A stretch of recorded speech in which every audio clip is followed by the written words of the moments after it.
말씀 나누겠습니다. 요한복음 10장 1절에서 10절까지입니다.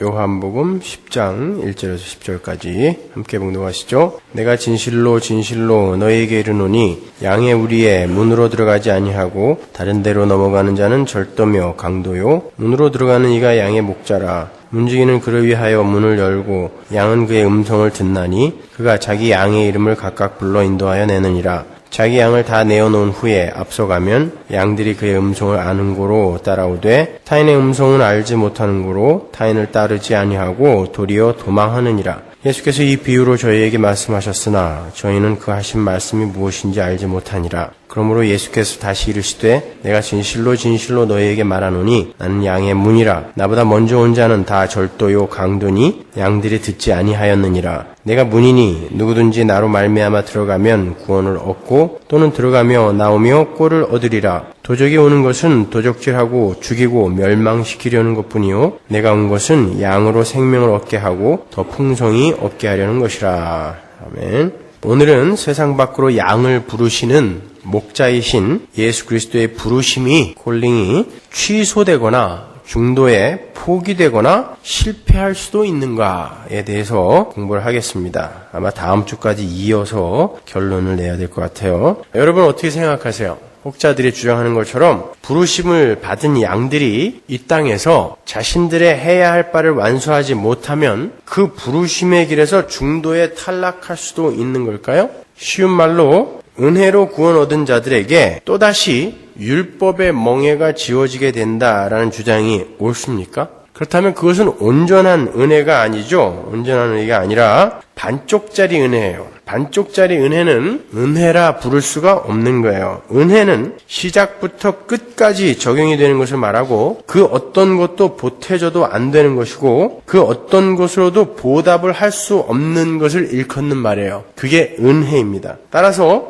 은혜의 믿음에 행위가 보태진다라는 것은 조금이라도 보태진다라는 것은 복음에 위배되는 거예요. 그건 복음이 아닙니다. 짐이죠. 무거운 짐. 은혜와 행위는 섞일 수 없는 물과 기름 같은 거예요. 로마서 3장 27절로 가볼게요. 그런즉 자랑할 데가 어디뇨 있을 수가 없느니라. 무슨 법으로냐 행위로냐 아니라 오직 그 오직에다 동그라미 치세요. 오직 믿음의 법으로니라. 그러므로 사람의 의롭다 하심을 얻는 것은 율법의 행위에 있지 않고 믿음으로 되는 줄 우리가 인정하노라. 우리는 오직 하나님의 은혜로 주어진 믿음에 의해서 구원의 문으로 들어서게 되는 것이고 그 은혜에 의해서 구원의 완성 지점으로 인도되는 것이며 그 은혜에 의해 완성되는 거예요. 거기에 어떠한 모양의 인간의 행위도 가입할 수 없는 것입니다. 디모데후서 1장 9절 보세요. 하나님이 우리를 구원하사 거룩하신 부르심으로 부르심은 우리의 행위대로 하심이 아니요 오직 자기 뜻과 영원한 때 전부터 그리스도 예수 안에서 우리에게 주신 은혜대로 하심이라. 그렇죠? 부르심은 은혜로 우리에게 주어지는 것이지 절대 행위가 거기에 섞여서는 안 된다라는 거예요. 제가 여러 번 말씀드렸지만 은혜는 역동적인 거예요. 하나님의 사랑과 은혜는 어느 때에 한 번 주어지고 마는 것이 아니라 역동적인 것이며 심지어 영원한 거예요. 이해가 가세요? 하나님의 은혜와 사랑은 어느 때 한 번 주어지고 마는 게 아니라 영원히 이어지는 거예요. 우리 하나님의 백성들은 하나님에게서 쏟아져 나오는 은혜와 사랑의 역동성에 의해서 존재할 수 있고 유지될 수 있는 거예요. 로마서 5장 20절 볼까요? 율법이 가입한 것은 범죄를 더하게 하려 함이라. 그러나 죄가 더한 곳에 은혜가 더욱 넘쳤나니. 여기서 가입이라는 것은 같이 묻어서 들어왔다라는 뜻이에요. 율법이 가입한 것, 묻어 들어온 것은 범죄를 더하게 하려 함이라. 범죄를 더하게 하려 함이라. 제가 저번에 한번 설명드렸죠. 범죄를 더하게 하려 한다라는 것은 죄에 대한 자각, 죄에 대한 죄책감, 그리고 실제로 죄를 더 많이 짓게 하는 역할을 한다 그랬죠. 율법이. 사람들은 그냥 지나갈 수 있는 길을 벽에다가 절대 들여다보지 마세요 라고 적어놓으면 율법이잖아요. 꼭 들여다보고 간다 그러잖아요. 그게 사람의 죄성인 거죠. 그래서 율법이 그런 역할을 했다라는 거예요. 그리고 율법이 죄인지 몰랐던 것들을 이게 죄구나 라고 깨닫고 이해하게 자각하게 해 주었다라는 의미에서 율법이 범죄를 더하게 한다라는 그런 의미를 쓴다 그랬죠. 그러나 죄가 더한 곳에 은혜가 더욱 넘쳤나니 이는 죄가 사망 안에서 왕노릇한 것 같이 은혜도 또한 의로 말미암아 왕노릇하여 은혜가 왕노릇한대요. 언제까지? 우리 주 예수 그리스도로 말미암아 영생에 이를 때까지 은혜가 왕노릇하는 거예요. 그러니까 은혜는 우리에게 한번 부어지면 그때부터 시작돼서 영원까지 이어지는 거예요. 그 은혜는. 그러니까 그 은혜가 우리를 이끌어 가는데 거기다가 우리의 행위를 보탠다라는 것은 말이 안 되는 거예요. 그 자체가. 따라서 한번 부어진 은혜가 중도에 중단되거나 포기되거나 실패되어진다는 것은 있을 수가 없는 일인 거예요. 따라서 은혜로 구원을 얻은 자들이 자신들의 합당한 행위의 부족으로 인해서 그 은혜를 차버릴 수도 있다라는 주장은 하나님의 신실하심과 전지전능하심을 부인하는 것과 다름이 없는 거예요. 그건 엄밀히 말해서 하나님을 믿고 섬기는 것이 아니라 하나님을 배척하는 행위인 거예요. 마가복음 6장 3절로 가볼게요. 이 사람이 마리아의 아들 목수가 아니냐, 야고보와 요셉과 유다와 시몬의 형제가 아니냐, 그 누이들이 우리와 함께 여기 있지 아니하냐 하고 예수를 배척한지라. 그 단어에다 동그라미 치세요. 배척하다. 여기서 배척하다라고 번역이 된 헬라어 스칸달리조라는 단어는 걸려 넘어지다라는 뜻이에요. 걸려 넘어지다. 예수님께서 귀신을 쫓아내고 거라사에서 귀신을 쫓아내고 12의 혈류병을 앓던 여인을 고치고 또 회당장 야이로의 딸을 죽음에서 다시 살려내신 후에 고향으로 돌아가셨어요. 마침 안식일이 되었을 때에 고향 사람들이 예수님께 나왔습니다. 그런데 그들은 예수께서 행하셨던 그 모든 기적과 가르침에 관한 소식을 다 듣고도 그 예수를 믿고 신앙한 것이 아니라 오히려 배척을 했대요. 여기서 우리가 뭘 알 수 있죠? 기적은 절대 사람을 못 바꾼다는 것입니다. 기적은 그 기적 자체가 능력이 있어 어떤 사람에게 구원을 절대 가져다 줄 수 없다는 것을 우리는 여기서 알 수 있는 거예요. 마가복음 3장에서도 예수님께서 손 마른 사람을 고치실 때 유대인들이 예수님이 그를 고치실 수 있음을 이미 알고 있었다라는 게 명확히 기록되어 있어요. 그들은 예수님이 능력이 있어서 그 손 마른 자를 분명히 고칠 수 있다는 것을 알았어요. 그럼에도 불구하고 예수님을 죽이기 위해 손 마른 자를 그 앞에 갖다 놓은 것입니다. 분명히 고칠 수 있는데 이가 고치면 우리는 율법을 들어서 이를 죽여야지. 그러니까 기적을 보고 사람들이 예수를 믿게 될 것이다라는 그런 착각은 얼른 버리세요. 하나님은 하나님의 능력으로 그에게 믿음을 부으셔서 그 눈에 아무 증거 아니 보이고 그 귀에 아무 증거 아니 들려도 하나님의 능력으로 하나님이 그를 구원하실 수 있다는 것을 보여주기 위해서라도 그런 방법은 안 쓰세요. 여러분 그런 데에 넘어가시면 안 돼요.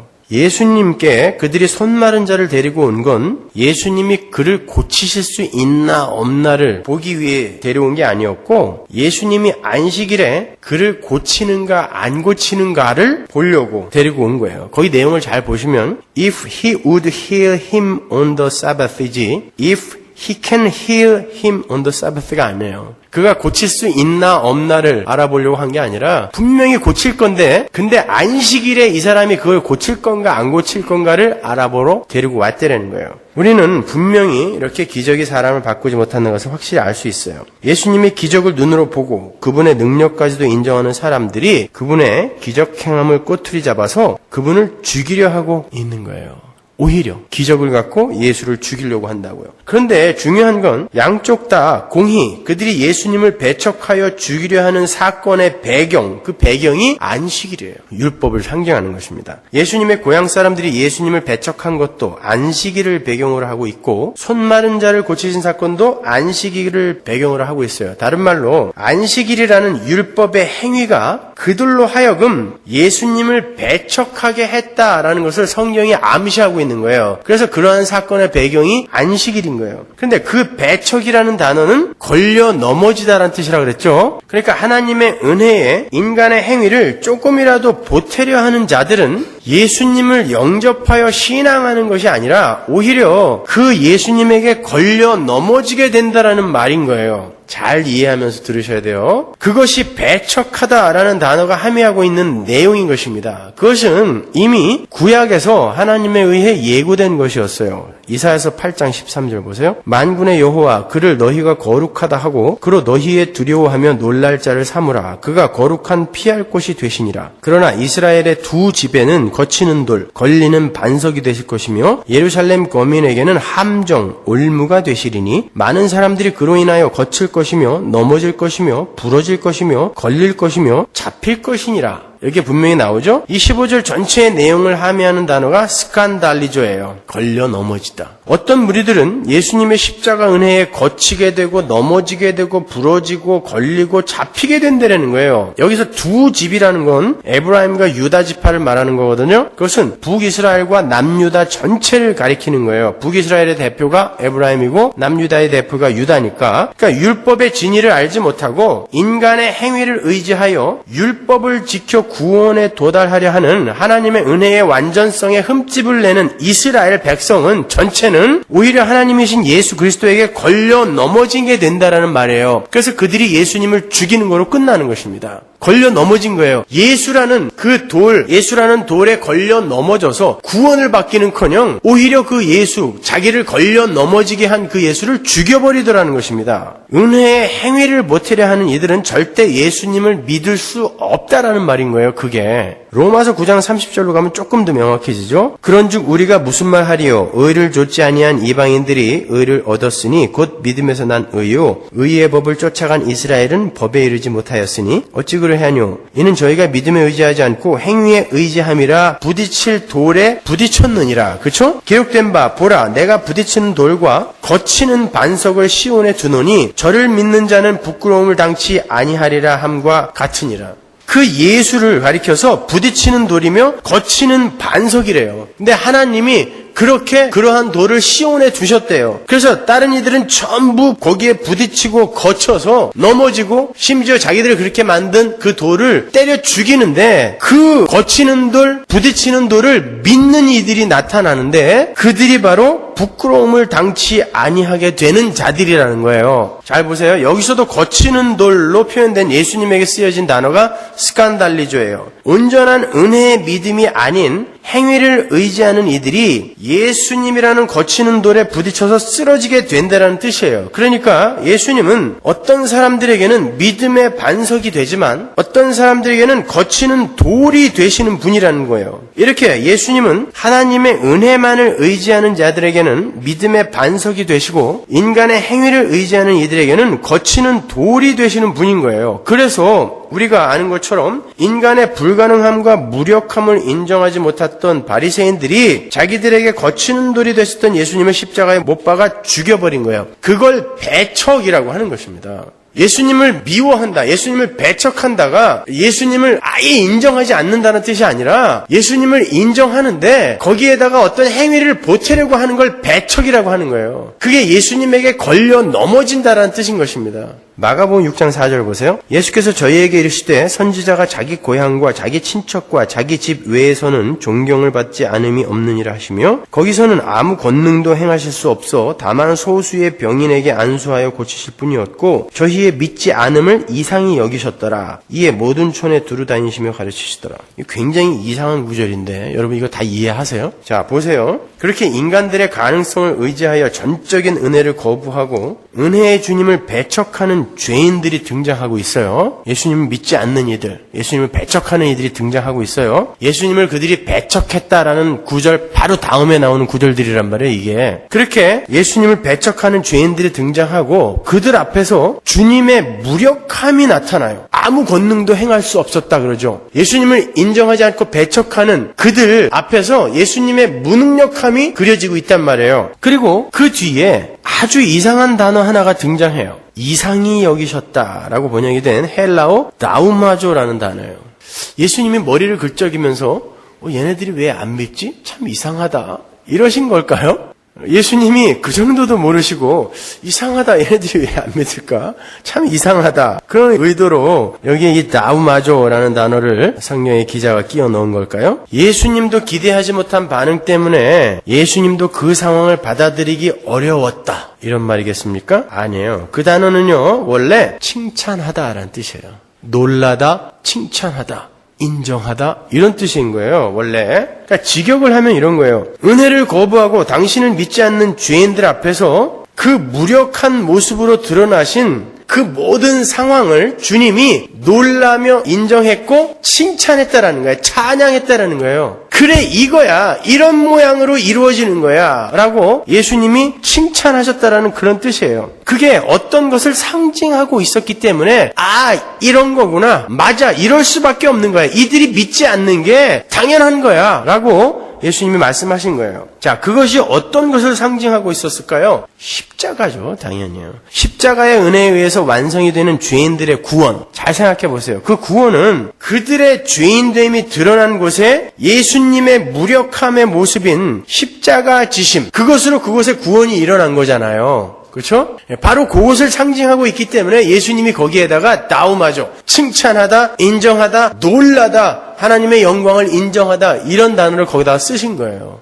맞아. 이들이 안 믿을 수밖에 없어. 나우마죠. 이들이 안 믿을 수밖에 없어. 이렇게 나를 인정하지 않고 믿지 않고 자기들의 행위를 의지하여 안식일에 나를 배척하는 이런 자들, 그 앞에 무력함으로 하나님께 드려지고 무력함으로 그들에게 당하는 모습으로 이들이 구원받게 되는 그 구원의 하나님의 그 지혜, 그것을 내가 칭찬한다란 말이에요. 그게 이상히 여기셨더라는 뜻이에요. 마가복음 12장으로 가서 제가 조금 더 쉽게 설명해 드릴게요. 마가복음 12장 1절 보세요. 예수께서 비유로 저희에게 말씀하시되 한 사람이 포도원을 만들고 산울로 두르고 즙자는 구유자리를 파고 망대를 짓고 농부들에게 세로 주고 타국에 갔더니 때가 이르매 농부들에게 포도원 소출 얼마를 받으려고 한 종을 보내니 저희가 종을 잡아 심히 때리고 거저 보내었거늘 다시 다른 종을 보내니 그의 머리에 상처를 내고 능욕하였거늘 또 다른 종을 보내니 저희가 그를 죽이고 또 그 외 많은 종들도 혹은 때리고 혹은 죽인지라. 오히려 한 사람이 있으니 곧 그의 사랑하는 아들이라. 최후로 이를 보내며 가로되 내 아들은 공경하리라 하였더니 저 농부들이 서로 말하되 이는 상속자니 자 죽이자. 그러면 그 유업이 우리 것이 되리라 하고 이에 잡아 죽여 포도원 밖에 내어 던졌느니라. 포도원 주인이 어떻게 하겠느냐 와서 그 농부들을 진멸하고 포도원을 다른 사람들에게 주리라. 이게 당연한 거다라는 뜻이에요. 죽여버려야지. 아들까지 죽이는 그런 놈들이 어떻게 내 포도원을 계속 경작하겠어? 죽여버려야지. 그게 당연하다는 거예요. 근데 10절 보세요. 너희가 성경의 건축자들의 버린 돌이 모퉁이의 머릿돌이 되었나니 이것은 주로 말미암아 된 것이요 우리 눈에 기이하도다 함을 읽어보지도 못하였느냐 하시니라. 저희가 예수의 이 비유는 자기들을 가리켜 말씀하신 줄 알고 잡고자 하되 무리를 두려워하여 예수를 버려두고 가니라. 11절에 우리 눈에 기이하도다라는 어구가 있죠. 그죠? 거기에서 기이하다라고 번역이 된 단어가 똑같은 말이에요. 이상하게 여기다라고 번역이 된 나우마조라는 단어거든요. 기이히 여기다. 그런데 여기에서 그 기이함의 내용이 뭐예요? 악한 농부들, 악한 포도원 농부들의 죄악상이 드러나고 아들의 무력함이 드러나죠. 그렇죠? 그 악한 포도원 농부들은 자신들의 행위에 의한 삶의 열매를 내어놓을 수 없는 죄인들을 상징하는 거예요. 그래서 그들이 그렇게 많은 종들이 그들에게 갔음에도 불구하고 소출을 한 번도 내어놓지 못한 거예요. 그들은 그들의 행위로 열매를 맺을 수 없는 자들이었어요. 그럼에도 불구하고 자기들은 열매를 맺을 수 있다라고 착각한 바리새인들, 유대인들을 상징하는 거예요, 이것들이. 그런데 그 열매를 요구하러 갔던 그 주인의 아들이 그에게 맞아 죽어요. 십자가예요. 아무 권능도 행하지 못했던 그 예수님의 모습이 여기에서 그대로 나타나고 있죠. 그렇게 그들이 버린 돌이 뭐가 됐대요? 모퉁이 돌이 되어서 그들을 구원해냈다라고 그러죠. 바로 그 내용이 기이하다라고 이야기하는 거예요. 그 내용이 바로 복음의 내용이며 그거는 칭찬받을 만한 내용이다라는 거예요. 그건 놀라운 거다라는 것이죠. 그거는 우리가 인정할 수밖에 없는 것이다라는 뜻이에요. 조금 더 명확해졌죠. 예수님이 그것을 이상히 여기셨다라는 단어가. 그래서 11절에 그 구원이 주로 말미암아 된 것이다 라는 어구가 명기되어 있는 거고 그거는 인간들의 행위로 된 것이 아니라 주로 말미암아 된 것이다. 예수님이 그들에 의해서 맞아 죽는 것으로 예수님이 그들 앞에서 무력한 모습으로 드러나는 것으로 그들의 모퉁이돌이 되심으로 말미암아 그게 바로 기이함의 내용이 되었다라는 뜻이에요.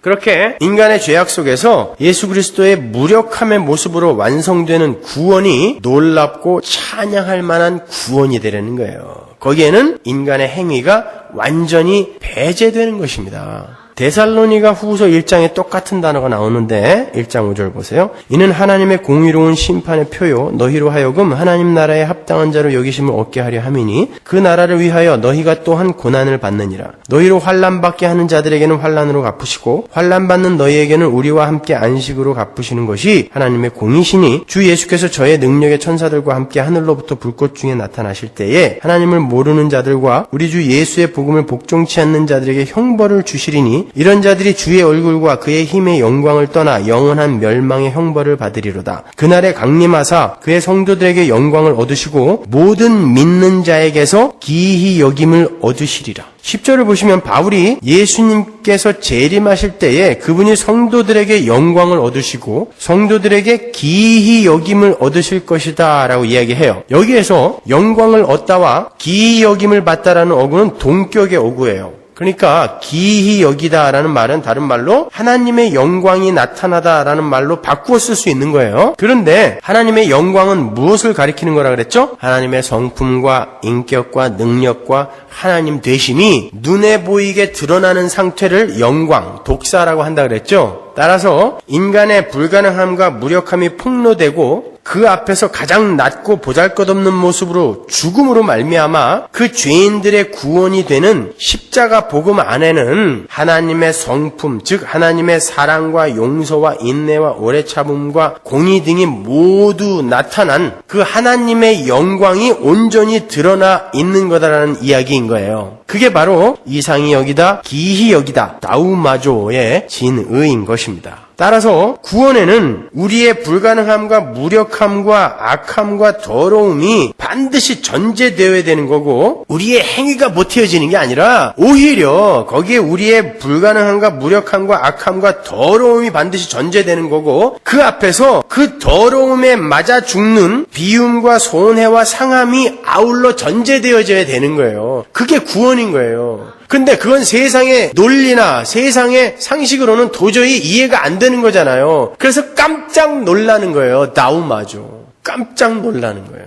그게 구원입니다, 여러분. 그것이 바로 예수님도 놀라고 찬양하고 천사들까지도 야, 참 너무나 놀랍다라고 깜짝 놀라는 그러한 하나님의 구원의 지혜, 복음의 패러독스인 것입니다. 그런데 그 구원의 완성에 우리의 행위가 보태져야 되며 그것이 부족할 때에는 구원이 취소될 수 있다라는 그런 주장은 얼토당토한 거죠. 절대 아닙니다, 여러분. 그러니까 캐톨릭, 극단적인 캐톨릭 신자들이 주장하는 그런 내용이나 알메니안주의자들이 주장하는 그런 내용은 터무니없는 거예요. 말 조심해야 되는데. 여러분이 보셔서 아시잖아요. 그거는 복음에 명확하게 위배되는 거예요. 근데 베드로는요, 그 반석이시며 동시에 걸림돌이기도 하신 예수님을 이렇게도 표현을 해요. 한번 볼까요? 베드로전서 2장 4절. 다른 이들에게 걸려서 넘어지게 되는 그 예수 그리스도라는 그 돌이 우리 성도들에게는 어떤 돌로 묘사가 되는지 보시란 말이에요. 사람에게는 버림바가 되었으나 하나님께는 택하심을 입은 보배로운 산돌이신 예수에게 나와 너희도 산돌같이 신령한 집으로 세워지고 예수 그리스도 말미암아 하나님이 기쁘게 받으실 신령한 제사를 드릴 거룩한 제사장이 될지니라. 경에 기록하였을 보라 내가 택한 보배롭고 요긴한 모퉁이 돌을 시온에 두노니 저를 믿는 자는 부끄러움을 당치 아니하리라 하였으니 그러므로 믿는 너희에게는 보배이나 믿지 아니하는 자에게는 건축자들의 버린 그 돌이 모퉁이의 머릿돌이 되고 또한 부딪히는 돌과 거치는 반석이 되었다 하니라. 저희가 말씀을 순종치 아니하므로 넘어지나니 이는 저희를 이렇게 정하신 것이라. 오직 너희는 택하신 족속의 왕같은 제사장들이여 거룩한 나라여 그의 소유된 백성이니 이는 너희를 어두운 데서 불러내어 그의 기이한 빛에 들어가게 하신 자의 아름다운 덕을 선전하게 하려 하심이라. 너희가 전에는 백성이 아니더니 이제는 하나님의 백성이요 전에는 긍휼을 얻지 못하였더니 이제는 긍휼을 얻은 자니라. 잘 이해하셔야 됩니다. 베드로는 반석이신 예수님을 가리켜서 산돌이라고 이야기하고 모퉁이 돌이라고 이야기를 해요. 교회의 반석이신 예수님은 살아계실 뿐만이 아니라 사셔서 무엇인가를 하시는 분이다라는 거예요. 예수님이 살아계시다라는 것을 이야기하려면 굳이 돌이라는 단어를 거기다 쓸 이유가 없잖아요. 근데 왜 거기다 돌이라는 단어를 썼을까요, 여러분? 누군가에게는 거치는 돌이 되시는 그분이 우리에게는 산돌이 되신다라는 것을 대조하여 설명을 하는 거예요. 그리고 그것을 모퉁이 돌이라는 그 단어가 가지고 있는 그리스도인들의 사명과 연결을 시키는 것입니다. 보세요. 10절을 보면요. 다른 이들에게는 걸리는 돌이 되시는 주님을 산돌이요 모퉁이 돌로 영접하게 되는 성도는 하나님의 긍휼하심, 즉 은혜로만 그렇게 되는 거다라는 거예요. 그렇죠? 그렇게 기록이 되어 있죠? 그리고 하나님께 순종치 않는 자들은 뭐라 그래요? 8절 보면 넘어지는 자는, 거치는 돌에 넘어지는 자는 그렇게 정해졌다라는 거예요. 하나님이 그렇게 정하셨다라는 것입니다.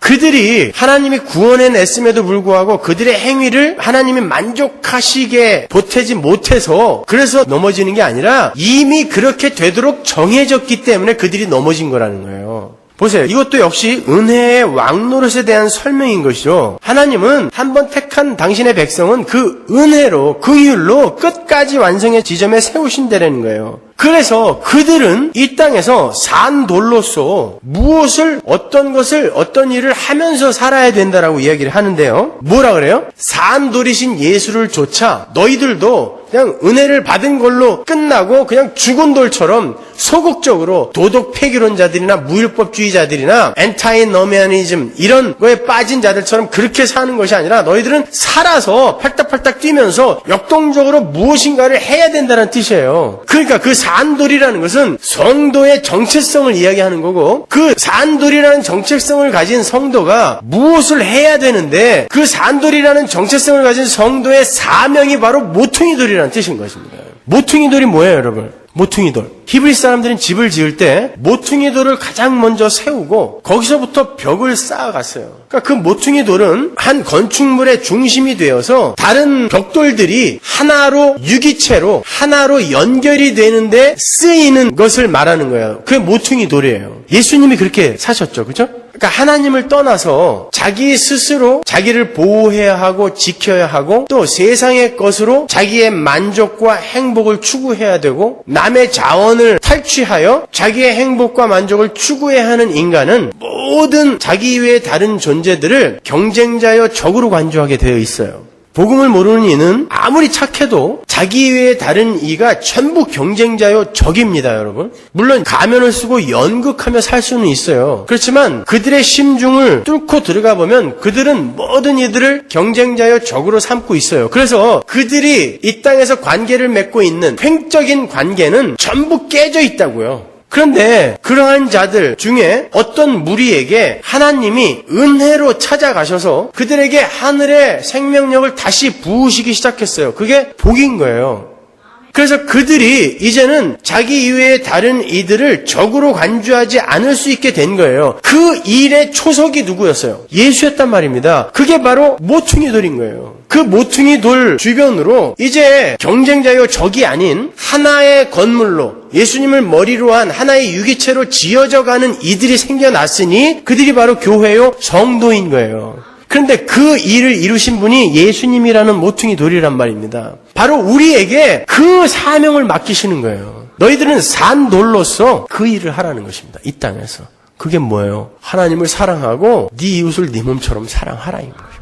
그게 예수님을 거치는 돌이 아닌 산돌이요 모퉁이돌로 인정하고 받아들이는 자들에게 요구되는 삶인 거예요. 그러니까 여러분이 예배당 출입을 하시면서 그 삶과는 아무 관계도 없이 그냥 다른 이들을 정죄하고 심판하고 나의 인기나 나의 자랑을 위해 다른 이들을 그렇게 정죄하고 심판하는 삶을 산다면 여러분은 여전히 예수님을 거치는 돌로 여기시는 분들이에요. 그래서 사도가 굳이 예수님을 돌로 표현하는 거예요. 돌로. 거치는 돌 아니야. 산돌이셔. 그분은 모퉁이돌이셔 라고 이렇게 이야기를 하는 것입니다. 우리 교회는 예수님을 닮은 산돌로 모퉁이돌로 살게 되는 것이고 그렇게 될 수밖에 없는 거예요. 왜? 은혜가 왕노릇하며 우리를 그리로 끌고 가는 거니까. 그래서 성경이 교회의 초석인 베드로와 베드로의 고백을 가리켜서 반석이다 그러는 거예요. 이 반석 위에 내가 교회를 세운다 그러잖아요. 교회 자체가 반석이라는 거예요. 돌이라는 것입니다. 마태복음 16장 16절 보세요. 시몬 베드로가 대답하여 가로되 준 그리스도시요 살아계신 하나님의 아들이시니이다. 예수께서 대답하여 가로되 바요나 시몬아 내가 복이 있도다. 이를 내게 알게 하니는 혈육이 아니요 하늘에 계신 내 아버지시니라. 또 내가 내게 이르노니 너는 베드로라. 내가 이 반석 위에 내 교회를 세우리니 음부의 권세가 이기지 못하리라. 아울러 그 반석은 예수님 자신이기도 해요. 볼까요? 고린도전서 10장 4절. 다 같은 신령한 음료를 마셨으니 이는 저희를 따르는 신령한 반석으로부터 마셨음에 그 반석은 곧 그리스도시라. 이 같은 단어거든요. 생수를 뿜어내서 원수를 살려내는 예수 그리스도의 사역이 우리 교회에게 공히 맡겨져 있다라는 거예요. 그래서 우리 보고 반석이라고 하시는 거예요. 너희들도 산돌이며 모퉁이 돌로서 살아야 된다라는 것입니다. 거치는 돌로 살지 말라는 거예요. 너희들이 지금 이 땅에서 거치는 돌, 다른 이들을 발걸어 넘어뜨리게 하는 그런 삶을 살고 있다면 너희는 여전히 예수님을 거치는 돌로 보는 자들이다라는 거예요. 너희들이 예수님을 산돌로, 모퉁이 돌로 인정하고 있다면 너희들이 삶이 그것을 닮아가야 된다라는 거예요. 그래서 베드로가 그러는 거예요. 너희들도 산돌이신 예수를 쫓아 살아라 라고 이야기하는 거예요. 제사장으로 살아라 라고 이야기한단 말입니다. 제사장이 뭡니까? 나 이외에 다른 이들의 짐을 내 어깨에 짊어지고 하나님 앞에 나가는 자들을 제사장이라고 하잖아요. 그게 모퉁이 돌의 삶인 거예요. 산돌들아 너희들은 살아서 바로 그 삶을 살아내거라 라고 이야기를 하는 것입니다, 여러분. 그런데 거기에는 관심이 없고 그냥 엉뚱하게 자기의 인기나 자기의 공명심 이런 걸 채우기 위해 그렇게 살아가는 이들이 예배당 안에 얼마나 많아요. 그거 안 된다라는 것입니다. 그러니까 교회가 세상 사람들에게 이렇게 욕을 먹는 집단이 되어버린 거죠. 제가 지난번에 코스타에 가서 제가 섬기던 교회에 담임 목사님을 만났어요. 제가 이제 목사가 되었고 거기에서 회의 예배도 맡고 또 조장들 수련회도 맡고 세미나도 맡고 이렇게 하고 있으니까 굉장히 기특하게 저를 여기시면서, 왜냐면 제가 대학교 1학년 때부터 그분이 저를 알았기 때문에 저를 아직도 애기로 알아요. 근데 목사가 되어서 자기가 만든 코스타에 와서 강사로 그렇게 하니까 저에게 여러 가지 조언을 해주셨는데, 그때 제 가슴 속에 참 안타까움으로 던져진 말이, 김 목사 내가 한마디만 해줄게. 내가 35년 이상 목회를 했는데 꼭 김 목사한테 해주고 싶은 말이 있어. 뭐냐 그랬더니 옆집 개는 믿어도 절대 교인은 믿지 말아라. 여러분 이런 슬픈 말이 있어요? 35년 목회하신 분이 자기 제자에게, 목사가 된 제자에게 한마디 35년 목회의 경력을 통틀어서 자기가 경험한 아포리즘, 그 아포리즘이 옆집 개는 믿어도 교인은 절대 믿지 말아라면, 이게 도대체 그럼 뭐하러 신앙생활해요 우리가? 그 오랜 세월 얼마나 당하셨으면 저에게 그런 이야기를 해주시겠습니까? 우리 서로도 마찬가지예요. 우리가 서로 한 40년 같이 신앙생활 한 뒤에 서로를 보면서 야 그때 그 말이 맞았어. 옆집 개는 믿어도 내가 교인들은 믿지 말아야 되는 건데 내가 저 인간을 믿어갖고 이 낭패를 당했구나. 그럼 뭐예요? 뭐하러 우리가 예수를 믿어요? 제가 들으면서도 그럼 목회를 하라는 거야 말라는 거야? 아니에요. 어떻게 우리가 개하고 비교가 됩니까? 그건 개만도 못하다는 소리 아니에요 우리가, 성도가. 너무 슬픈 일이에요 그건요. 우리는 그렇게 살아서는 안 돼요.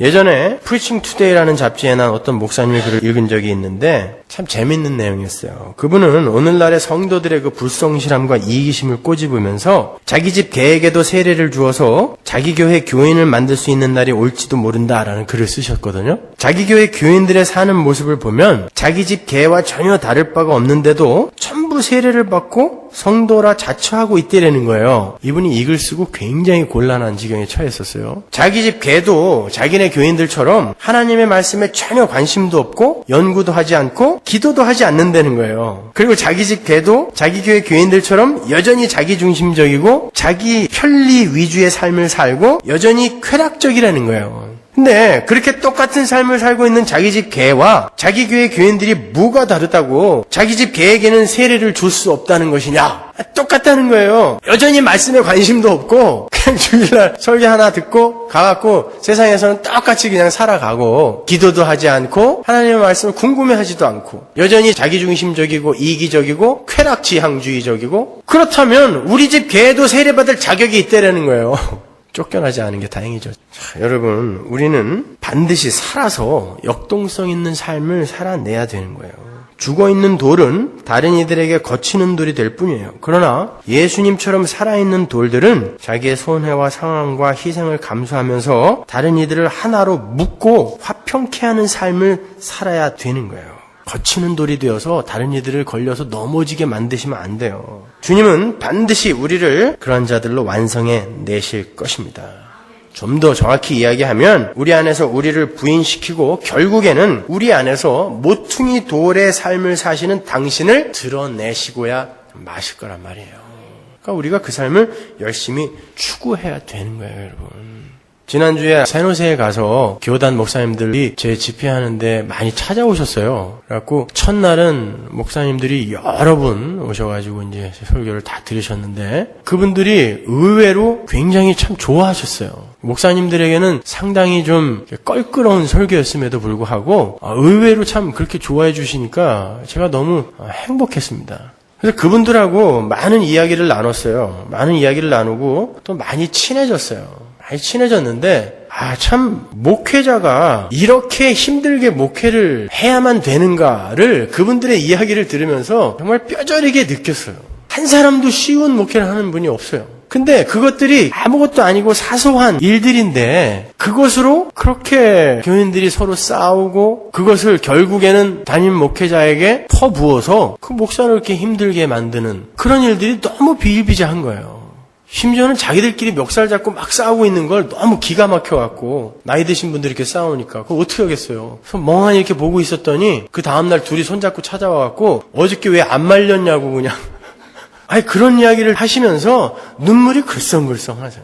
그렇게 살아야 되겠냐는 거예요, 자기가. 말렸으면 말렸다고 뭐라 그랬을 거라는 거죠. 그러니까 도대체 무엇을 위해서 신앙생활을 하는 거예요. 그러니까 왜 나를 안 알아주냐는 거죠. 왜 나를 안 알아주냐는 거예요. 무엇이 옳은 일인가가 아니라 당신 왜 내 목소리를 안 들어주냐는 거죠. 그러니까 그것으로 계속해서 분란이 일어나는 거예요. 우리는 모퉁이 돌로 다른 이들을 유익하게 만들고 하나로 만드는 역할을 하면서 이 땅에서 살아야 되는 거라니까요. 근데 우리가 그렇게 살아서 되겠어요, 여러분? 교회에 오면 행복해야죠. 따뜻해야죠. 좋아야죠, 여러분. 율법이 요구하는 하라의 명령과 주님께서 요구하시는 그 하라의 명령이 어떻게 차이가 나는지 이제 아시겠죠?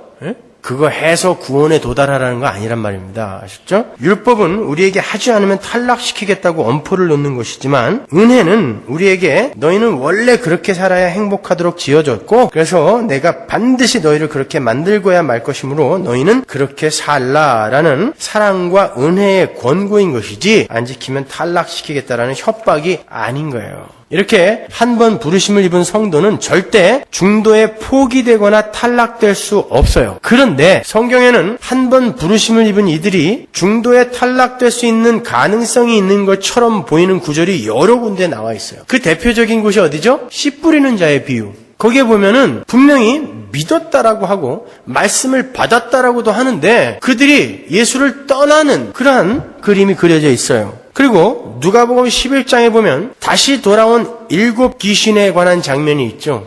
그리고 마태복음 18장에 보면 탕감받은 1만 달란트 빚진 자의 이야기가 나오는데 주님은 그곳에서 누구든지 형제를 용서하지 않는 자는 하나님도 용서하지 않으시겠다라고 단호하게 이야기를 하세요. 이미 탕감을 받은 자임에도 불구하고 그를 다시 감옥에 쳐넣으시겠다라고 이야기를 하신단 말이에요. 그러면 탕감을 받고도 이 땅에서 내 삶 속에서 용서의 행위가 안 나오면 지옥에 갈 수 있는 것인가? 이런 질문을 가질 수 있잖아요. 요한복음에도 그런 장면이 나와요. 요한복음 6장에 보면 나는 이 세상에 떡을 들어오지 않았다. 그러니까 생명의 떡을 사모하라. 그랬더니 제자들 중에 많은 이들이 물러가고 다시 쫓지 않더라. 그러죠. 제자인데도 물러가요. 그리고 요한복음 15장에는 열매 없는 나무는 찍어서 불사르겠다. 그러죠.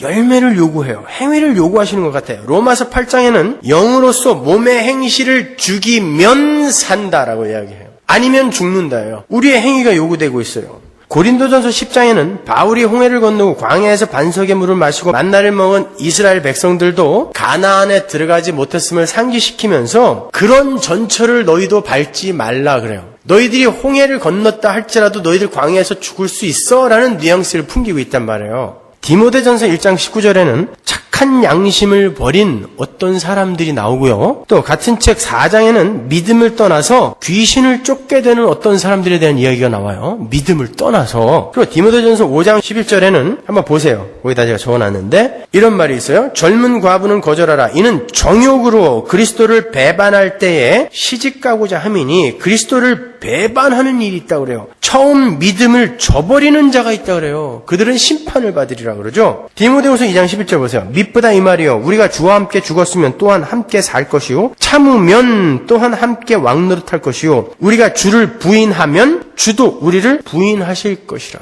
그렇죠? 베드로 사도도 그런 뉘앙스의 말을 그의 책에 기록하고 있어요. 베드로후서 2장 20절. 만일 저희가 우리 주 대신 구주 예수 그리스도를 알므로 세상의 더러움을 피한 후에 다시 그 중에 얽매이고 지면 그 나중 형편이 처음보다 더 심하리니 의의 도를 안 후에 받은 거룩한 명령을 저버리는 것보다 알지 못하는 것이 도리어 저희에게 나으니라. 참 속담에 이르기를 개가 그 토하였던 곳에 돌아가고 돼지가 씻었다가 더러운 구덩이에 도로 누웠다 하는 말이 저희에게 응하였도다. 돼지가 씻었다가 더러운 구덩이에 도로 누울 수 있다 그래요.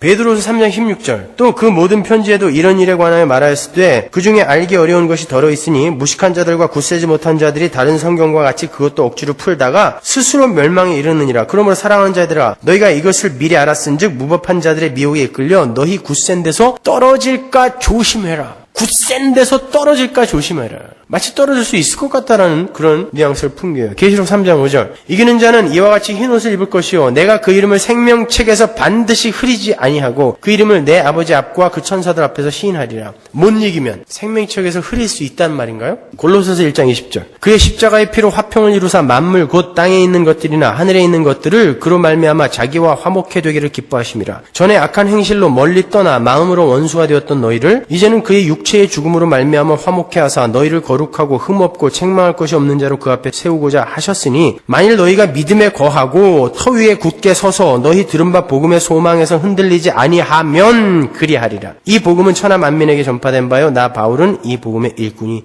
되었노라. 만약에 그렇게 흔들리면 안 된다는 거예요. 히브리서 5장 8절. 그가 아들이시라도 받으신 고난으로 순종함을 배워서 온전하게 되었은즉 자기를 순종하는 모든 자에게만 영원한 구원의 근원이 되신다. 고린도전서 9장 26절. 그러므로 내가 다름질하기를 향방 없는 것 같이 아니하고 싸우기를 허공을 치는 것 같이 아니하며 내가 내 몸을 쳐 복종하게 함은 내가 남에게 전파한 후에 자기가 도리어 버림이 될까 두려워함이로다. 어떠세요 이거는? 고린도전서 15장 1절. 형제들아 내가 너희에게 전한 복음을 너희로 알게 하노니 이는 너희가 받은 것이요 또 그 가운데 선 것이라. 너희가 만일 나의 전한 그 말을 굳게 지키고 헛되이 믿지 아니하였으면 이로 말미암아 구원을 얻으리라. 믿으면 구원을 얻으리라. 라고 이야기하죠. 히브리서 2장 1절. 그러므로 모든 들은 것을 우리가 더욱 간절히 삼가할지니 혹 흘러 떠내려갈까 염려하노라. 천사들로 하신 말씀이 견고하게 되어 모든 범죄함과 순종치 아니함이 공변된 보응을 받았거든 우리가 이같이 큰 구원을 등한히 여기면 어찌 피하리요.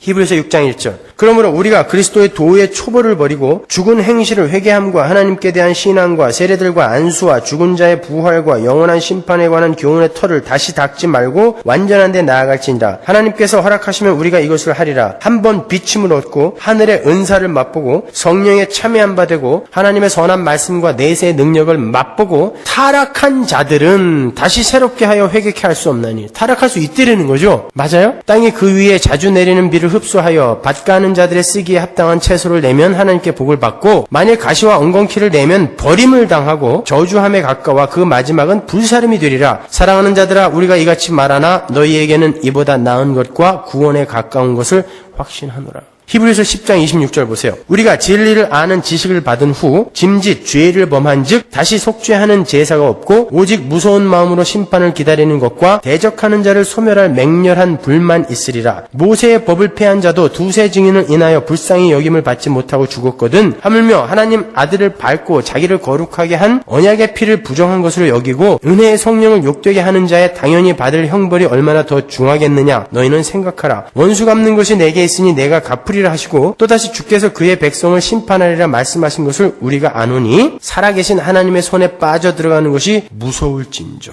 진리를 아는 지식을 받은 후에 죄를 범하면 다시는 속죄함을 받을 수 없다. 우리 타락할 수 있다는 말인가요? 이러한 구절들에 대해서 오늘 자세히 설명해 드리려고 했는데 시간이 다 갔어요. 그래서 다음 주에 거기에 대해서 자세하게 설명해 드릴게요. 이런 구절들을 잘 이해하고 계셔야 그 사람들, 알미니주의자들의 공격에 여러분이 대응을 할 수 있죠. 그렇죠? 네. 기도하겠습니다. 기도하겠습니다. 기도하겠습니다. 기도하겠습니다. 기도하겠습니다.